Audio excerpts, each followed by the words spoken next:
We now move to an examination of California's contribution to blockchain regulation. Our fireside chat is with Christopher Groshong of Coinstructive, who's going to be the moderator. And with Chris are two of California's leaders with respect to blockchain regulation and so much more on the technological front. California Assembly Majority Leader Ian Calderon is going to be joined by California Senate Majority Leader Robert Hertzberg with Chris to discuss the California Blockchain Working Group update and the various forms of legislation that the two legislative leaders are developing to place California at the forefront of blockchain innovation and regulation. We're really excited to have both Assembly Majority Leader Calderon and Senate Majority Leader Robert Hertzberg with us today, and I'll leave this with Chris to continue the conversation. Welcome, everybody, to the California Blockchain Legislative Panel. I'm your moderator, Chris Groshong, and I'm joined today by the majority leaders of both California's Assembly and Senate, the California Assembly Majority Leader, Ian Calderon, and Senate Majority Leader, Bob Hertzberg. Thank you both for being here. Thanks for having us. So, Assembly Member Calderon, you want to give us a quick introduction to yourself and then followed by Senator Hertzberg? Sure. I was elected in 2012 at the age of 27. The first millennial ever elected to the state legislature. In 2016, I became the majority leader, the youngest majority leader in the history of the state of California. I've loved every minute of being in the legislature, most notably working on a lot of tech issues. And as this group would know, working on blockchain, crypto type issues over the last couple of years, because I've noticed the opportunities that can come from this industry and you know what we could do in California with this technology. And you know, I've had a lot of opportunities to work with my great colleague on these issues in the Senate, and we just completed our work with the Blockchain Working Group, which is a group that we set up a couple years ago, and we'll be submitting our report to the legislature actually now. So we're excited about what's going to be coming from that, and excited to be a part of this panel. Great, thanks. Senator Hertzberg? I love working with Ian. I love the perspective and the energy he brings to this process. I served as Speaker of his House, the California Assembly, 20 years ago.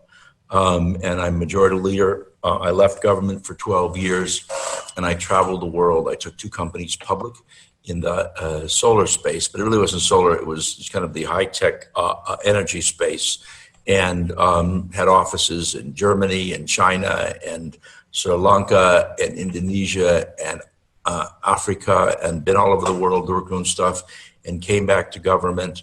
Have always been deeply interested in technology and think that this is an area where one of the great challenges in government, wherever you are, is that government looks backwards all the time. There are places where it's hard to invent the future. It's hard to crack the status quo and all of the people that are comfortable, the folks that have relationships. And so when you work in blockchain or crypto or any of these areas, you know, the fact that you've got the majority leader in the assembly and me pushing this kind of stuff, it's very slow and very challenging. But, you know, you've got this great brand of California for all your people that are listening from all other parts of the world, whether they're from Korea or China. And, you know, we face the same challenges despite what we see in Silicon Valley or Silicon Beach down in Los Angeles and the like.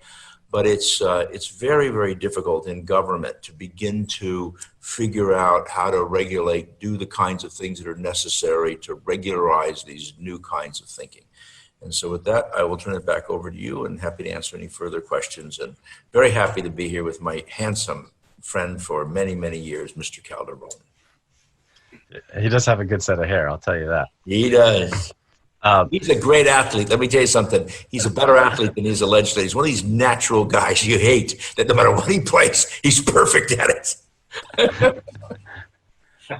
Could be worse. Could be worse. No, you really. All right. So for those of you who don't know me, again, my name is Chris Groshong, and I'm the San Diego chapter lead for the GBA, the Government Blockchain Association, as well as one of the co-organizers for the largest Bitcoin meetup group in San Diego. I'm also a founding member of the Unified Conference's community partner, the San Diego Blockchain Forum. I'm a certified fraud investigator who focuses on helping victims of cryptocurrency scams and thefts. And in 2019, I served as an expert witness in a federal fraud case involving Bitcoin and Monero. But my foray into policy and legislation advocacy work started actually back in 2016 when my company, Coinstructive, helped co-sponsor, along with Microsoft and Block, a document called Protecting Consumers in the Digital Currency Economy. And it was published by the Consumers Research Group out of Washington, D.C. And in 2017, I was a proponent of and helped shape the Uniform Law Commission's URVCBA, which is the Uniform Regulation of the Virtual Currencies Businesses Act, which we'll get into a little bit later. And through my volunteer efforts with the California Blockchain Working Group, I'm hoping to help shape that legislation of California. And I feel very fortunate enough to be able to get to know the both of you and work with you over this time. So this has been really great. And so I want to jump right into, the two of you are the only California legislators who have proposed bills or enacted anything that's related to blockchain or cryptocurrency. And so I want to start with the one where the two of you worked together jointly on, which is how I got to know all of you, which is AB 2658, which you mentioned, Majority Leader Calderon, about the California Blockchain Working Group. And it was co-authored by you, Majority Leader Hertzberg. So, and you mentioned that they're just getting ready to release the report that they worked on for the last 12 months or so. So I was kind of curious, Mr. Calderon, Majority Leader Calderon, where did you and your passion for blockchain and distributed ledger technologies come from? And what was your goal by trying to initiate the bill to start the working group? So, I wasn't necessarily familiar right away about blockchain technology. I mean, I think like a lot of people, you've heard of different cryptocurrencies like Bitcoin, Ethereum. But I mean, at least for myself, and I'm still learning every day, but at least for myself, I really had no understanding what these technologies were and what blockchain was. And as I got to talking to some of my staff, I asked them to put together something to help me understand blockchain a little bit. I mean, of course, I went on Google and tried to read as much as I could to understand blockchain, cryptocurrency, how they work together, which is great. But then I started thinking about, there are so many things. I'm the co-chair of the Legislative Tech and Innovation Caucus. And so, I want to find ways that we can modernize government so that it can be more effective and more efficient in the job that it does in helping our constituents. When you try to go to EDD and get some help because of unemployment benefits or disability benefits, whatever it is, it feels like it just takes forever. It's a long process and that they're significantly undergunned. But if we have technologies that can help speed up that process and make them more effective and more efficient, that's what we need to be doing as a government. When I take a look at voter participation, I see voter participation as something absolutely paramount. It is paramount when it comes to a functioning democracy, but getting people to show up to vote or even fill out an absentee ballot now, as you hear all this political rhetoric around it now being a corrupt process or easily corruptible process.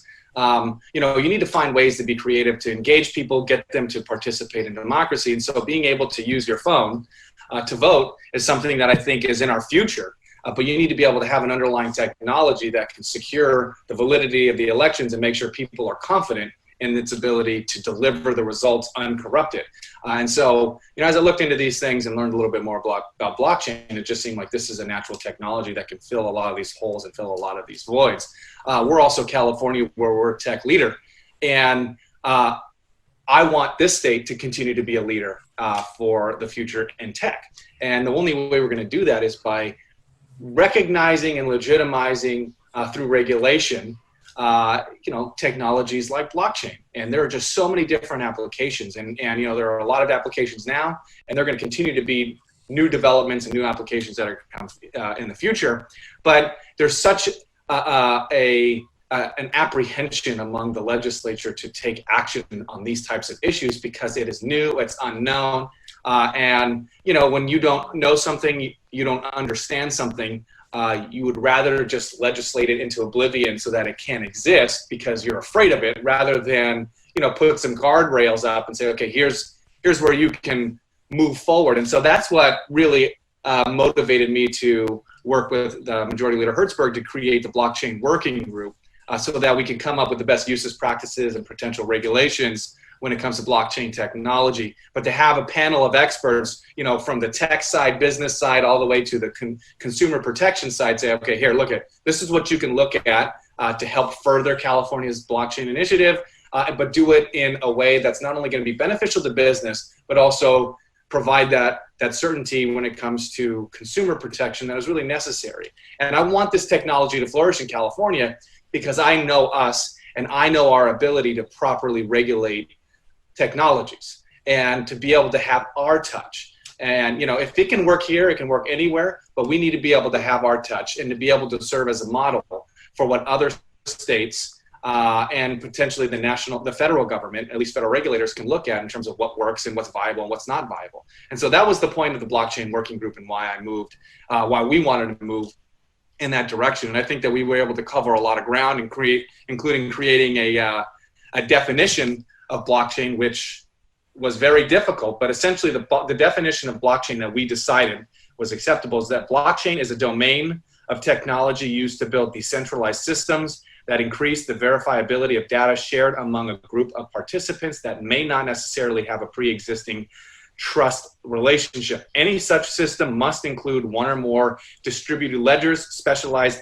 data stores that provide a mathematically verifiable ordering of transactions recorded in the data store. It may also include smart contracts that allow participants to automate pre-agreed business processes.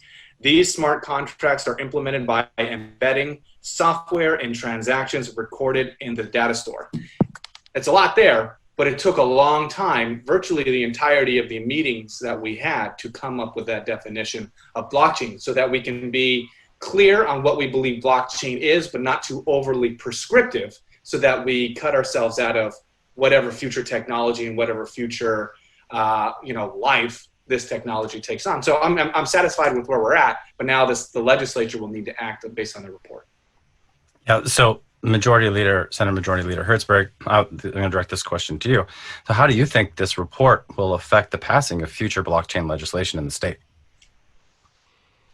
Let me just frame it. I got interested in blockchain for a couple of reasons. Back in a little more than 10 years ago, I was in Estonia and I saw what they did in Estonia. I think it started in 2007. And, one of the great challenges we're facing with this explosion of the internet is privacy. We did a privacy bill and measure here in California, was it in 2018? We've gotten one on the ballot now. This balance where on the one hand, we're trying to take advantage of this extraordinary technology that helps people in so many ways, but it has these extraordinary unintended consequences in the form of the privacy issues that monetize. A lot of businesses are allowed to monetize.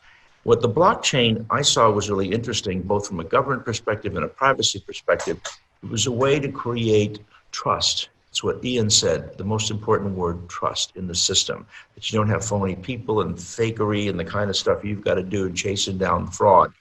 Secondly, as we begin to develop the larger dynamic of this technology and what it can do, whether it's food security, go down the list of all the incredible opportunities that blockchain has. Some companies have started to deal with it. Some other jurisdictions have started to deal with it, and vaccines and healthcare issues and this stuff. It's just, when you marry the trust issue, its opportunities are incredible. But the point that Ian made is the most important. When you start this process, you just can't jump in and start it. It makes people's hair go on fire. They don't know. It's too insecure. They don't know. Too many companies and interests, or what is impact to labor in terms of, can you track employees? What's the impact on businesses? Are you creating a competitive advantage over one business over another? And it just gets gummed up in the works of government, where everybody's voices are screaming at the top of their lungs and you don't get work together. I started out and I wanted to do, after meeting with the Prime Minister of Vanuatu, I wanted to do real estate transactions. But you can imagine what the title insurance companies said to me when that happened. So I ended up doing a cucaracha bill involving shares and interest to be able to, I could talk about it a little bit later, when you're transferring your shares in a company. But what Ian said is critical. You got to start out with a framework of credible people. You got to understand what the hell blockchain is and create a definition. I remember I went to the Tech Caucus and talked about my blockchain bill. Somebody leaned over and bumped me and said, "What's blockchain?" Right? They think it's the chain around your swimming pool. They didn't know. And so you've got to get the credibility, the framework. It was a necessary starting point. It's slower than I like to work, but it is absolutely as essential of a building block to be able to then work on and gradually move into, whether it's marriage certificates, death certificates, title companies, all the other kinds of things that Ian talked about that will ultimately roll into. But you have to build the foundation. You got to pour the concrete with some rebar. And that's what Ian Calderon's build did. Yeah, so that actually kind of leads me right into the next question for both of you is, what do you think can be done to actually bridge the knowledge gap with your colleagues? Is it more hands-on like approach, or like what do you think is the right way to get them up to speed so they can make informed decisions when they vote on these bills that you're both proposing? Well, look, I think that, I turn on the television set and I see the commercials by IBM using blockchain technology, or the stories of coffee, to trace your stuff, food technology. There's some applications that are quite attractive when people are worried about whether something's contaminated. If you remember the Tylenol case, where everything was pulled off the shelf. Well, if you had blockchain, you wouldn't have had to do that, right? So there's a lot of attractiveness in the private sector as it begins to start to grow.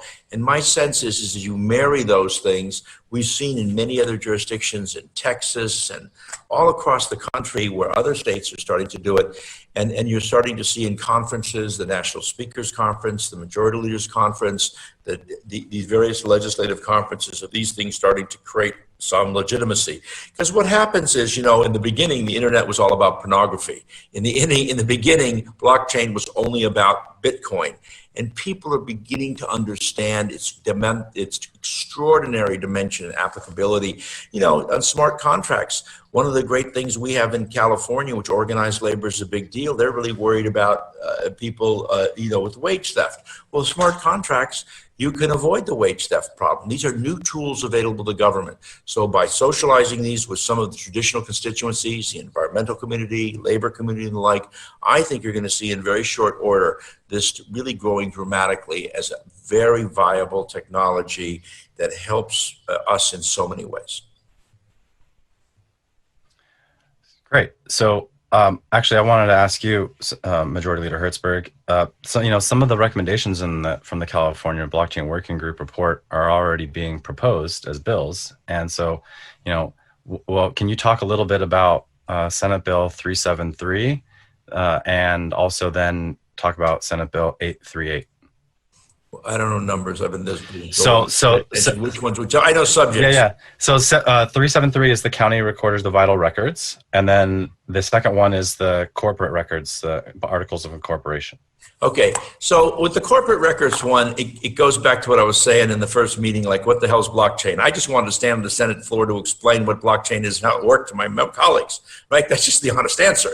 And so what happens is, I wanted to start out with, I said, with land title. Well, I'd put the title companies out of business because with blockchain, they're a scammerino. They don't exist anymore because you can validate a title. You don't need to spend all the dough on all that money on that stuff. So I wanted to find a place where I could at least put my toe in the water. And what happened was a few years earlier, we had a problem where somebody had stolen money out of a transaction up in San Francisco on something. And the idea was, they basically, the way you steal money, as you know, Mr. Fraud Investigator, is you go in and you sign a phony baloney resolution. You give it to the bank with the articles of incorporation. If you work for ABC Co., you open an account for ABC Co., you steal their checks and you move them to your account versus their account. Well, if you had the articles of incorporation, which had a blockchain requirement for shareholding interest, the bank would say, okay, are you a shareholder? Well, at that point, you were caught, right? So the idea was and we had a situation in Southern California, a situation in Northern California. So I used those as examples and made it voluntary. And we've seen some companies do this, to begin to put their ledgers on blockchains. The only purpose was, what was the easiest way I could get the argument without getting blown up by all the interest groups? That was honest answer. Second thing is, I wanted vital records. And when I got to the privacy committee in the other house, they gave me a big haircut and they took out death certificates and birth certificates. They left it to marriage certificates. I think it's done in, Ian, what's the state that does marriage certificates? Washoe County, Nevada does marriage certificates. And they gave me a haircut on that because too many people were worried, but the folks in the marriage certificate world said it was okay because you got to talk to the clerks. You know, this is a world we got to talk to these guys. In my view, again, just getting your nose under the tent. So those were just efforts to begin to introduce the technology. And as Mr. Calderon was saying, getting members, it's so hard to get members comfortable with new ideas. And this was just those efforts to try to do that. Okay, cool. That makes a lot of sense. And I think that we take for granted that you have to run the gauntlet essentially to get things done at the highest levels. So we appreciate all of your efforts to get things, enacted. But the secret weapon you've got here is you've got the majority leader in the Senate helping the majority leader in the Assembly, and you got the majority leader in the Assembly helping the majority leader in the Senate. Otherwise, none of this stuff would pass. I totally understand. Yes, I can see where that's coming from. So I kind of want to stay on the topic of corporations and blockchains. And as Majority Leader Calderon, could you talk a little bit about AB 2150 that you introduced earlier this year? Yeah, AB 2150 was just clarifying what digital assets should qualify under California law as a security. When we were figuring out what we wanted to do, because I wanted to do a cryptocurrency specific bill, but I also wanted to do something that was going to pass. I mean, what Senator Hertzberg said is absolutely true. You try to start with the low-hanging fruit, so that you can move the conversation forward, because once you get here, it's easier to get here rather than going from here to there. So, I sat down with a couple of industry folks along with Manny Alvarez, commissioner over at DBO, who's our regulator. You got to tell people in Korea and the rest of the world what CBO is. Yeah. So we sat down and tried to figure out, okay, what would be the best approach when it comes to,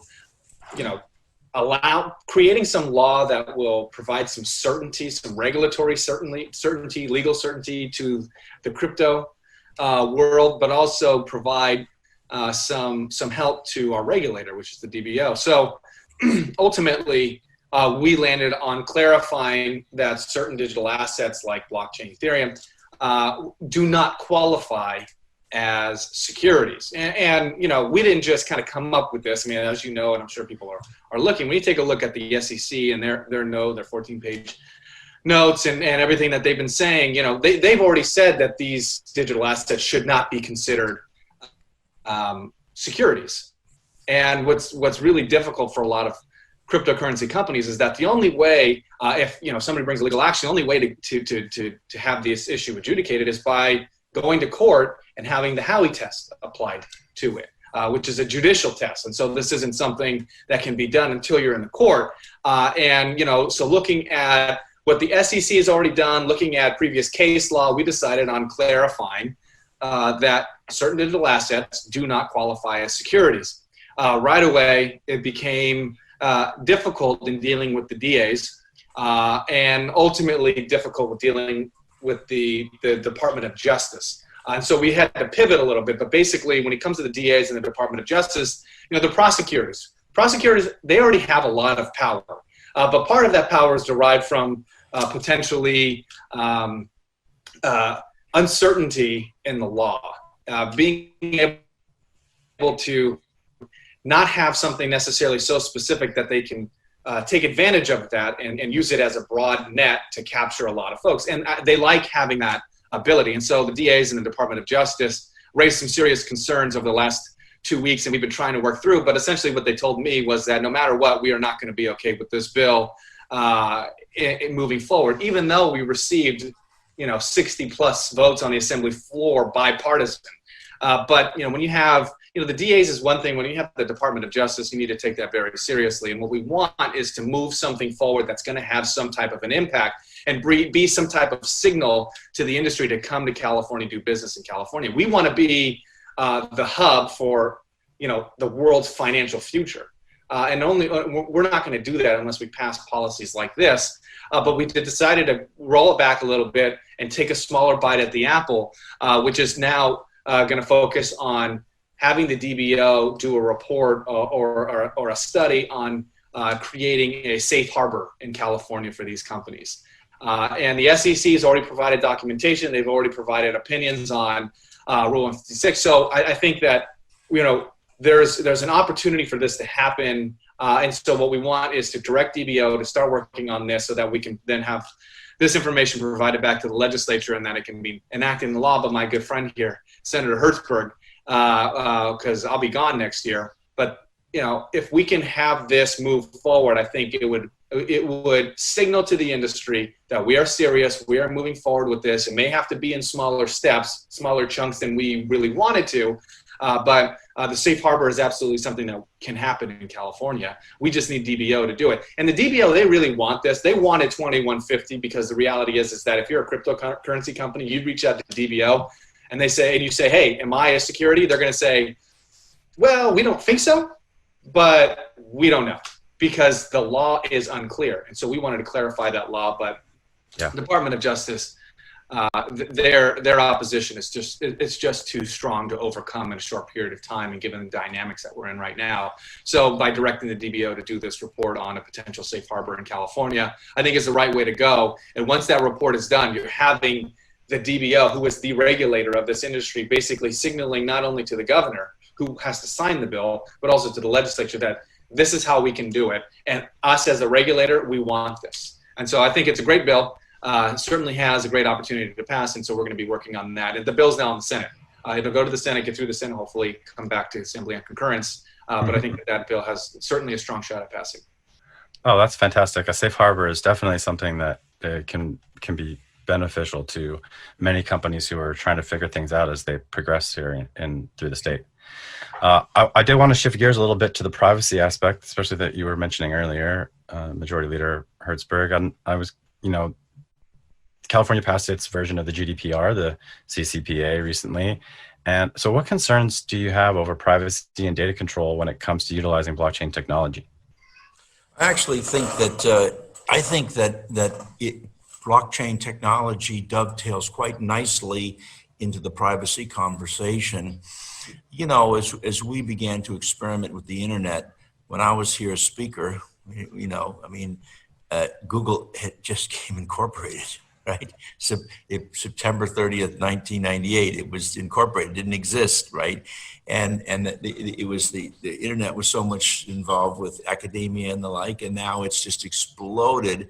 And the ability to monetize so much on the internet and advertising and track people and the like, it's been quite challenging.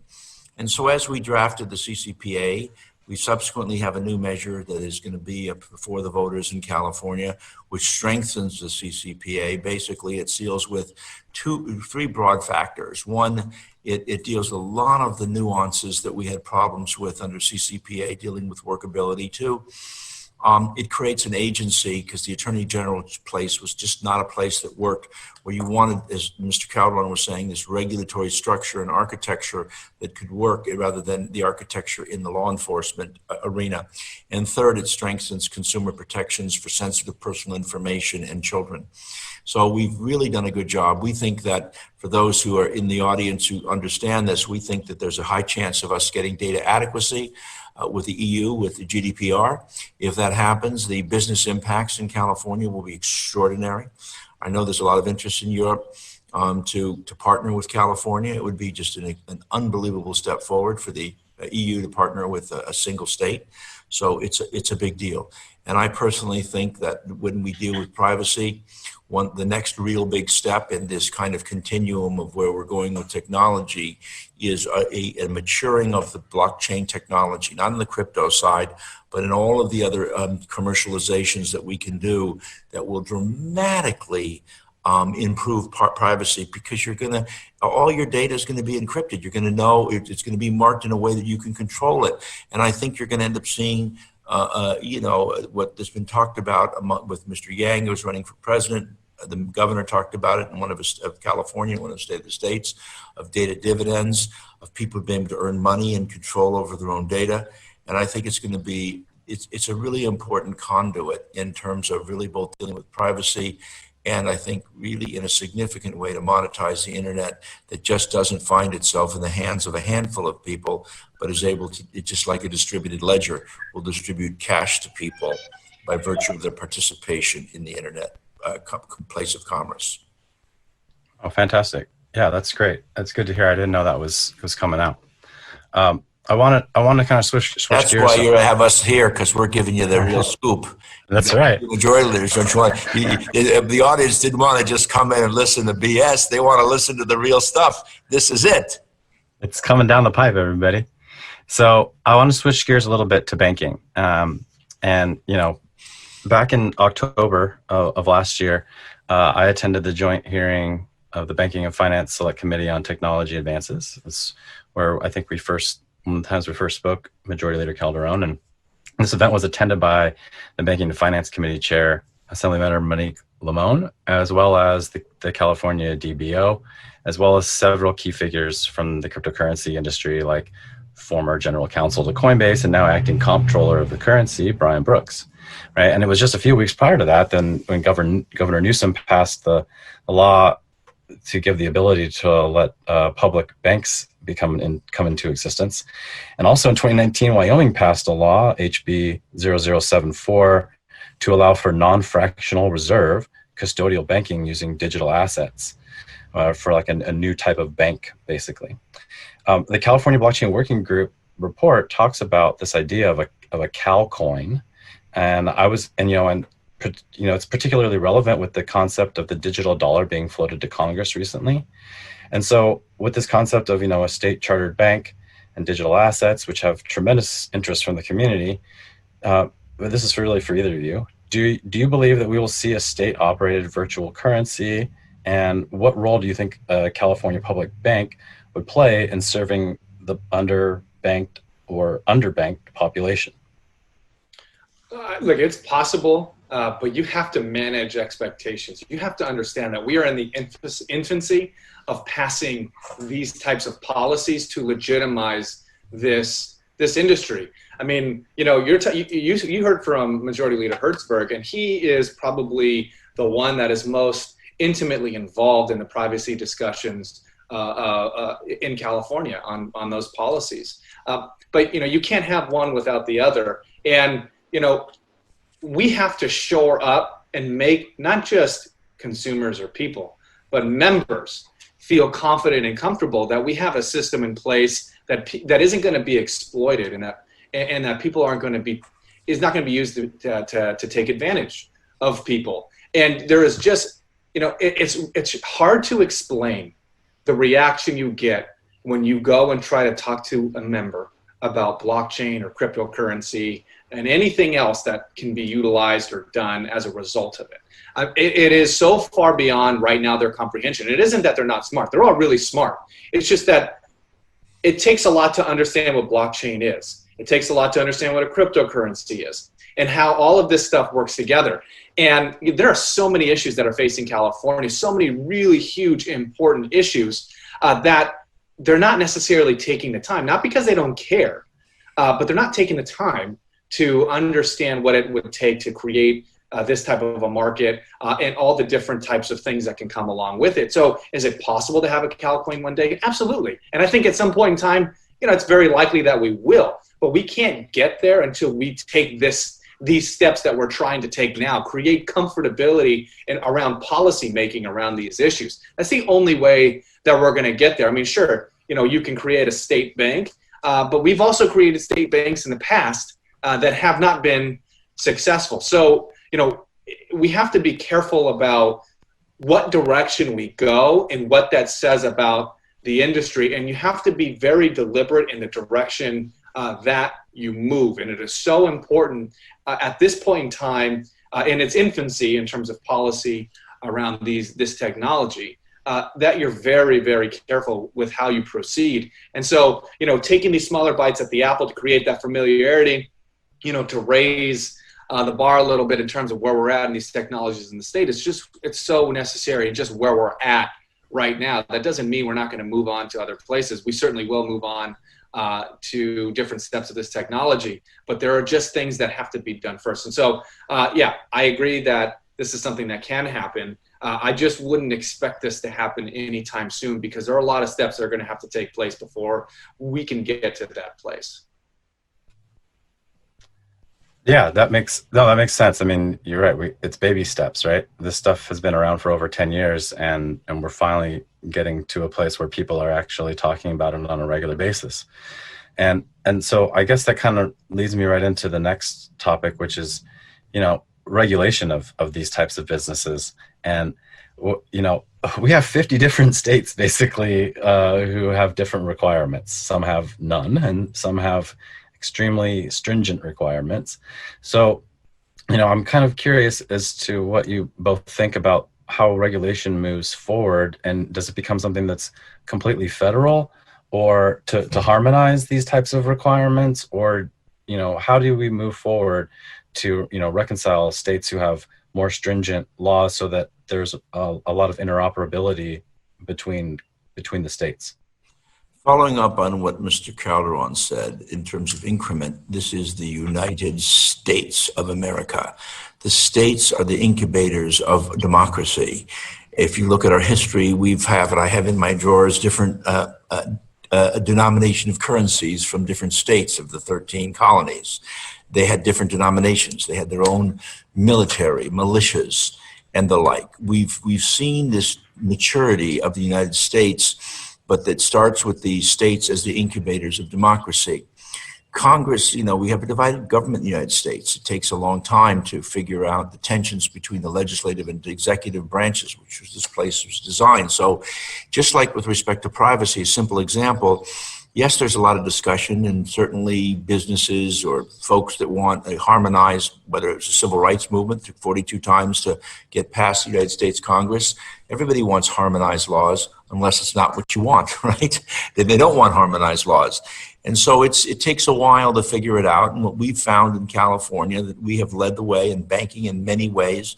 Credit card laws, we dealt with issues of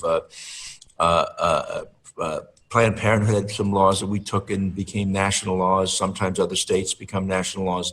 It's just kind of the iteration of what Mr. Calderon was saying was happening here in California is also going to happen across the country. And some states will get it right and some states will get it wrong. And ultimately, they'll build a consensus in Congress to be able to deal with it. But it is going to be a challenge. The difference in the technology space versus so many other spaces, when you were running a railroad, it was different because you had to run across state lines. When you're Larry Page and Sergey Brin, they want to build their own island and their own government because they're in the ether, they're in the clouds. So the dynamic of Bitcoin, the dynamic of where the serving farms are and what it looks like globally really reflect the globalization. But you're right, we're going to have to get there. But as Mr. Calderon said, as it relates even with the state and with the federal across the board, there will be incubating going on among the states, and those best ideas will then mature up and hopefully at some point get the support of the federal government. So we have a national policy, and then the national policy is going to fight the international policy. Hence, look at GDPR for privacy, right? What does that look like? Or other kinds of international trade agreements in a globalized economy. It's just the iteration and the maturity of how this process works. I'm actually glad you brought up trade and commerce, because right now there's something really unique going on that the ULC, as well as the ALI, the American Law Institute, is working on a joint study committee to revise the Uniform Commercial Code, which goes back to how the individual states deal with commerce and trade, and digital assets now are being brought up as how do we deal with this in commerce. And so the future of commerce is obviously going digital. We already see how big of a role it plays in China and what they're doing with their digital currency, electronic payments network that's going to be coming out. So how do you feel about the moment that we are in right now, and what can California do to position itself not only as a leader in federal commerce, but maintain its international presence as well? Hey, Chris, I want to touch real quickly a little bit on what the senator was just saying with regards to your question. I mean, and I think you have to be careful with what you ask for and what you want. You have to think really hard. Do you want this federal government right now to create the laws for your industry? Do you think they are capable of creating laws that you would like and that would be beneficial to this industry right now? I mean, I honestly can say with 100% confidence, there is no place more important to this industry right now than the state of California. You want to make sure that we are the ones crafting and passing policies that end up becoming what is ultimately adopted by other states and the federal level. If we do something, I'll tell you this right now, there are a ton of states that will just adopt what we do verbatim. Look at what Wyoming did. It is so friendly. It is so beneficial to the industry. But not a lot of people are going there. Not a lot of companies are starting there. Some are, but not a lot, because a lot of people don't want to be in Wyoming. And that's not because it's a bad state. It's just because there are a lot of external factors in terms of resources, education. We have the best education system in the world. You know, being able to have the workforce that you need to push your business forward and create new business. So people want to be in California. Your industry doesn't not just want to be in California. They need to be in California. So this industry needs California to pass these policies, because it will be what is adopted by other states. And when other states do that, federal government is more likely to adopt what works. And it will be a variation, if not exactly what we've done in California. And you may be looking at an option or an opportunity here to do this in the next 4 years, especially if President Trump loses and President Biden Vice President Biden becomes the president of the United States. I think that there's a huge opportunity for a lot of what we've done around privacy, but then also blockchain and cryptocurrency to become more relevant in terms of policies that are adopted nationwide. So I just think that if I'm your industry and I'm looking at where do we focus our time, energy, and attention, that doesn't mean you forget everywhere else, but where do we really focus our attention? You have to be focusing on California. We are the ones that have the greatest impact on what your future is going to look like. And if you're not making that investment in California, you're really leaving yourselves open to having some regulations and policies put on the books that may not be very opportune. It may not be what you want. Yeah, absolutely. That's an excellent point. And I think really from there, I think we pretty much covered everything. So if there's anything that we didn't get to cover that either one of you would like to bring up, please do it now.